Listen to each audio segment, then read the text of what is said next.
Jurgen Klopp is right. Jurgen Klopp is obviously totally and utterly correct in everything that he has had to say about Manchester City Football Club. It might be inconvenient for you to acknowledge that. You may wish to disagree. You may hope to disagree.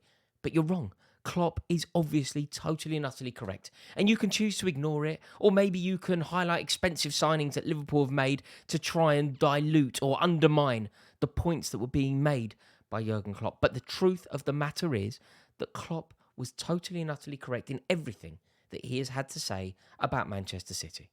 It's a fact. He is right. If you've missed what he said, Klopp has basically made the real stark admission that nobody can compete with Manchester City. And that's true.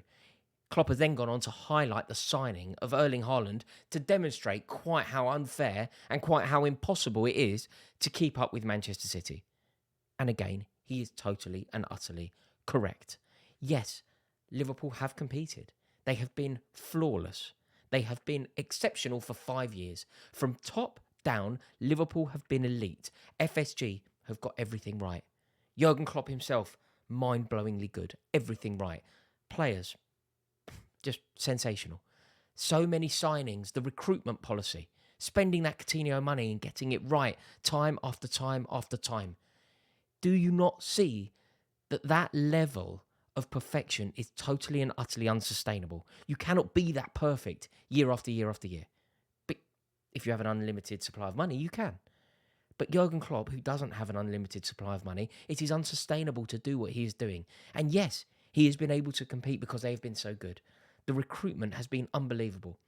Sign Virgil van Dijk from Southampton. Make him the best defender in the league. The keeper, sign him best keeper in the league, arguably. Sign the geezer out of Hull, left back, best left back in the league. Bring in Jordan Henderson. Make him one of the best captains in the league. Sign Mohamed Salah, who at the time felt like a fairly uninspiring signing. Make him the best forward in the league. Sign Sadio Mane. Make him the best forward in the league. It's amazing. It's mind-blowingly good, but it is unsustainable. But what the brilliance of Liverpool, and when I say brilliance, although they have been able to compete, they only have one poxy title to show for their brilliance.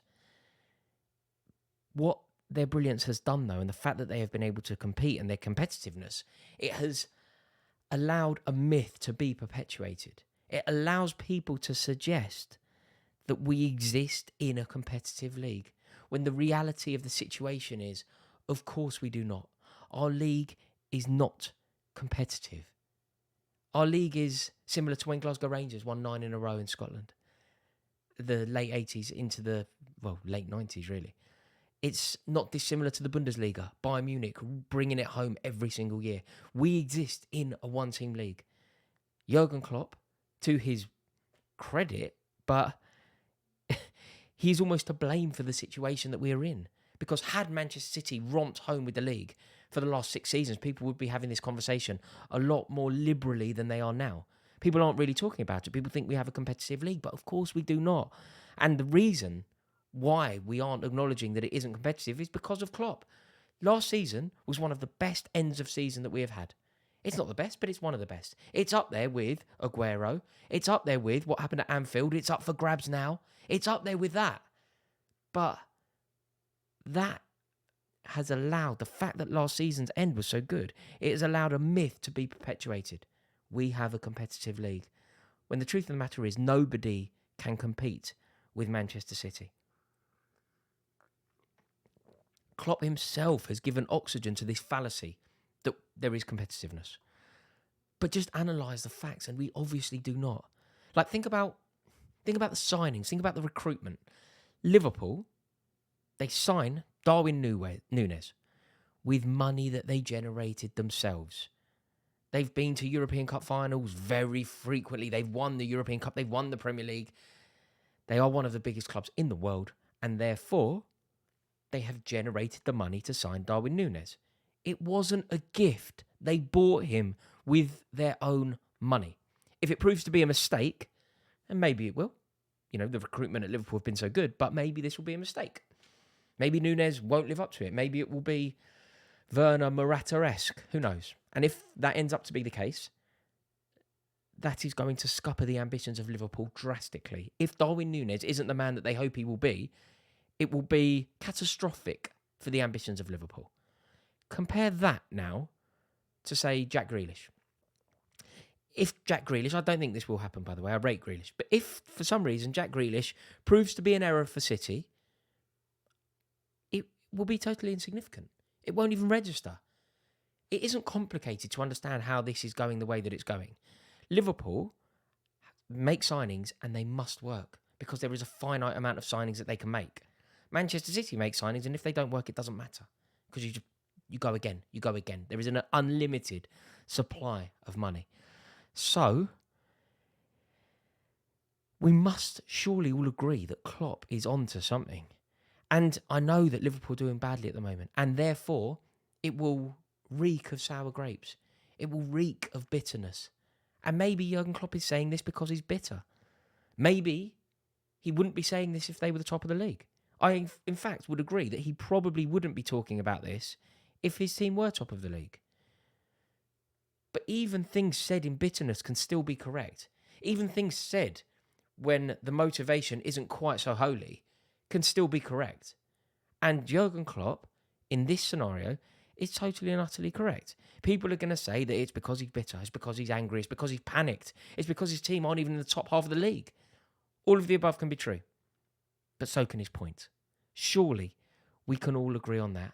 I mean, look, Man City are going to play at Anfield tomorrow, and I genuinely expect a trouncing, which isn't how it usually goes. You never think that. Premier League era, I would say, I would never assume. Obviously, Man City have beaten Liverpool, but I've never thought that they're going to beat them. Now, we're going into a game, I think we could have a conversation about how many goals Erling Haaland's going to score against Liverpool. That is a disparity between the teams. What is it now? It's 13 points, and Jurgen Klopp has already conceded the title. And look, the gap between the two sides obviously owes a lot to Liverpool's poor start of the season. Of course it does. But it's also down to City's recruitment of Haaland in a package worth 300 million quid. Of course, when you have the best team in the country, you won the league last year, you are the best team in the country, and then you go and sign Haaland, how can people be expected to compete? And look, maybe Liverpool could compete better. Maybe FSG could have backed Klopp firmer. Maybe they could have been more generous. Maybe they could have been proactive. And I think there is an argument to be said that Jurgen Klopp has been let down on various occasions by FSG. Tchouaméni is the obvious example.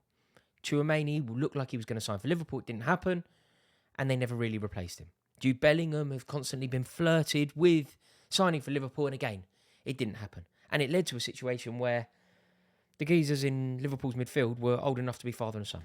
You had Harvey Elliott and James Milner. James Milner was playing Premier League football before Harvey Elliott was already born. That is obviously an error for FSG.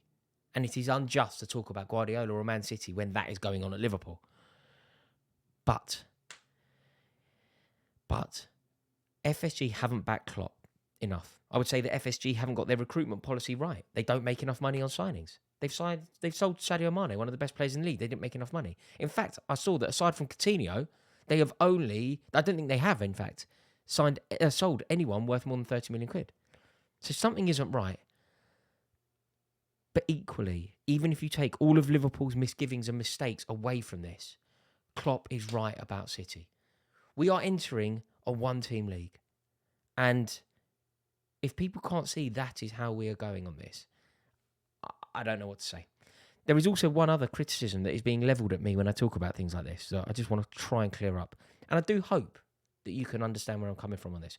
People keep saying to me, it's hypocritical for a Chelsea fan to talk like this, the way that Chelsea have spent money over the years. That's completely true. And to be frank with you, when Chelsea were doing this under Abramovich, when I was young, I embraced it. But life is about learning and growing and being a better person, right? At the time when Chelsea was spending huge amounts of money on Juan Sebastian Veron, I thought it was brilliant.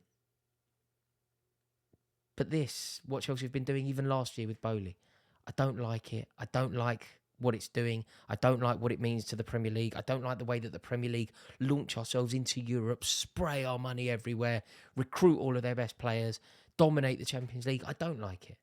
And I hope that people can see that even that maybe being a fan of a club that does behave this way actually makes my point even stronger. I don't like how Chelsea conduct themselves in the transfer market. I wish that we didn't behave like that. So that is my thoughts on the matter. As always, really interested to hear yours. So please let me know where you sit on this. Do you agree with me? Jurgen Klopp is right? Or do you think that perhaps it's born out of bitterness and he's completely wrong? Thank you for watching this video. Please click subscribe. Have a wonderful Saturday. In a bit.